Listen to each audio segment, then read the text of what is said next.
to my channel. If you are new here, welcome.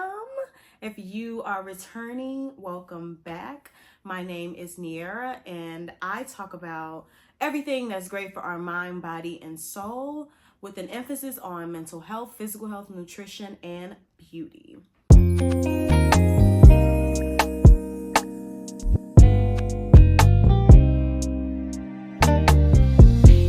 So today we'll actually be diving into a topic that is often misunderstood and used interchangeably, but is so crucial to personal growth. As I enter a new decade in a few months, this is a topic that's been heavy on my mind, and I've been talking to a lot with people in their 20s and early 30s. So today we'll actually be talking about self-esteem and self-confidence. What's the difference between the two? What happens when we're low in one and high in the other? And then some tips from yours truly on how to improve both. Now, for some of you who are like, girl, what qualifies you to talk about this? Well, to settle it, I am actually a licensed social worker, so I've worked a lot with marginalized community and vulnerable populations around things that impact. And for a lot of the women and youth that I work with, a large part of self-esteem, self-confidence, and what they've been exposed to actually comes up a lot. So I wanted to take some time to talk about how we can continue to invest in ourselves even when everything else is going wrong, right? So that is what we'll actually be getting into today. I really want to just say that there is absolutely the role of childhood trauma, current adversities, and unrealistic beauty standards that absolutely impact how we view ourselves. It impacts our confidence and as well as our self-esteem. More specifically for Black women, we face additional barriers. Historical oppression, systemic racism and discrimination, colorism, media representation, the stigma of mental health within the Black community. All of this absolutely plays a role into how we view ourselves and how we continue to view ourselves. So I just really want to say that before starting this topic and really diving into it, that there is that very real factor that absolutely impacts Black women at a disproportionate level when it comes to self-esteem and self-confidence. But that is why I wanted to really talk about this topic today. It is so important, and we have to uplift, generations that are to come when it comes to this topic. So that's why I'm so passionate as we dive into it today. So first things first, what is self-confidence? When we're talking about self-confidence, we're talking about an actual skill that we're building, right? So you can be, say, confident in your career, right? And your abilities to do the job. You are building skills to do that job, and it makes you confident. I'll give you another example. Let's say you are wanting to drive and get your own car. You have to learn how to drive first, right? It takes having confidence in yourself and building that confidence as you do that. So as you continue to drive and as you continue to practice driving, you get more confident in it. Confidence is situationally based. It depends on the situation. I might not be good at public speaking, right? So what am I going to do? I'm going to practice the skill of public speaking to become more confident in myself. This is why you have so many people who may be confident in one area, but still lack self-esteem. So hopefully that makes sense for you all.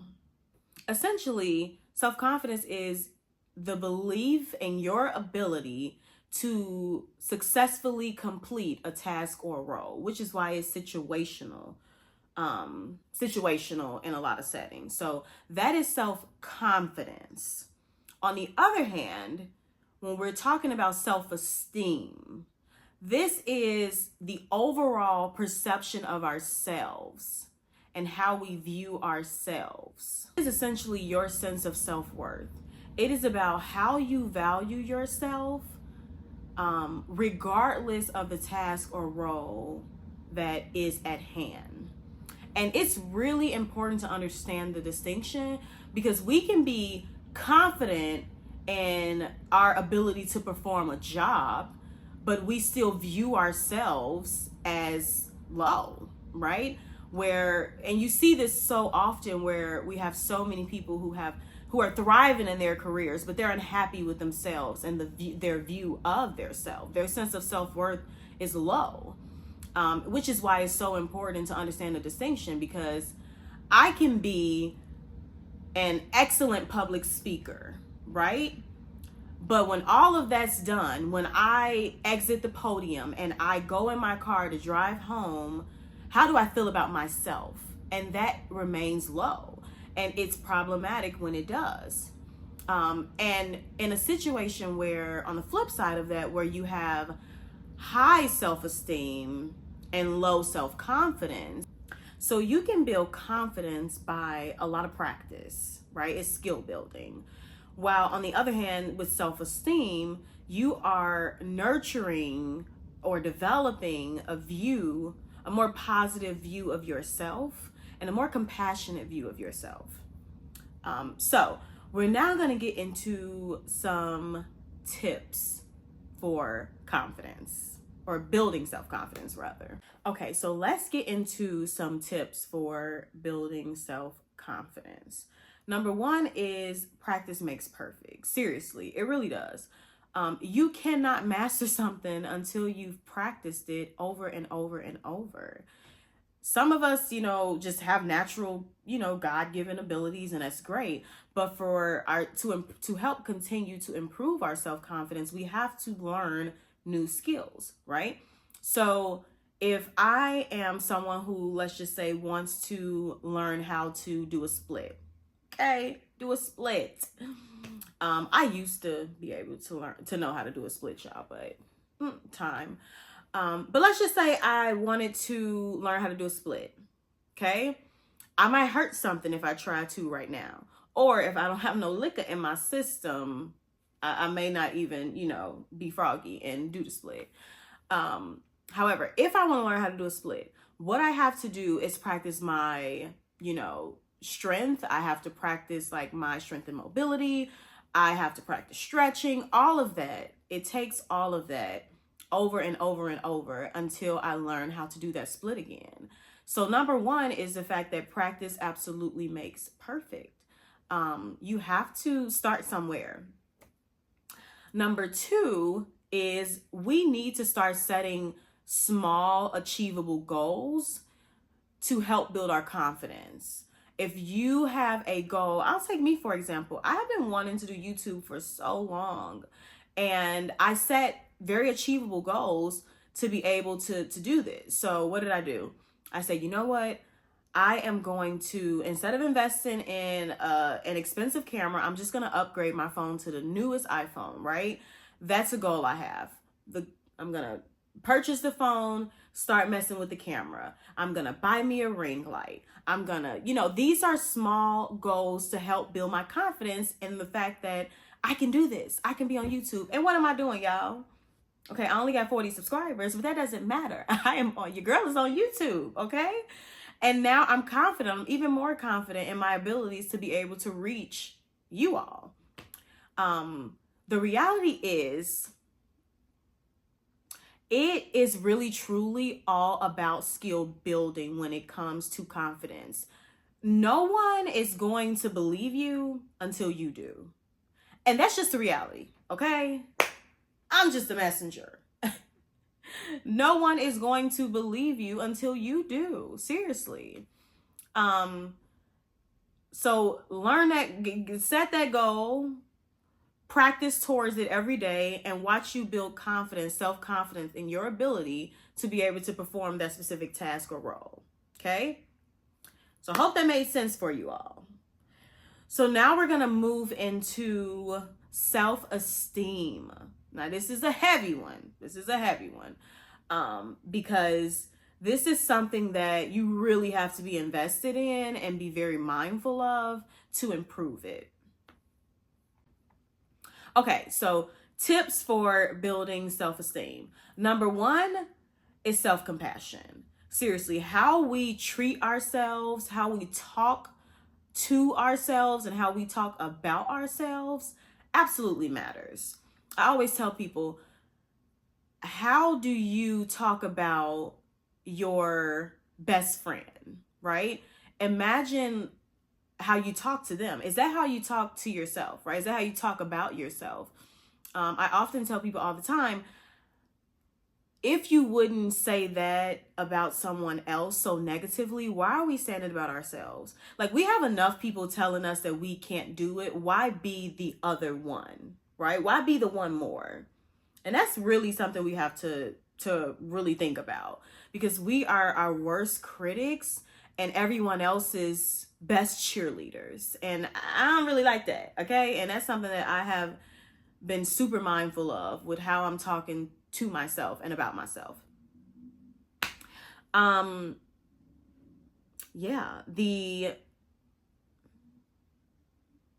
second thing is to challenge those negative thoughts. Like, seriously. I'll say a job interview, for example, right?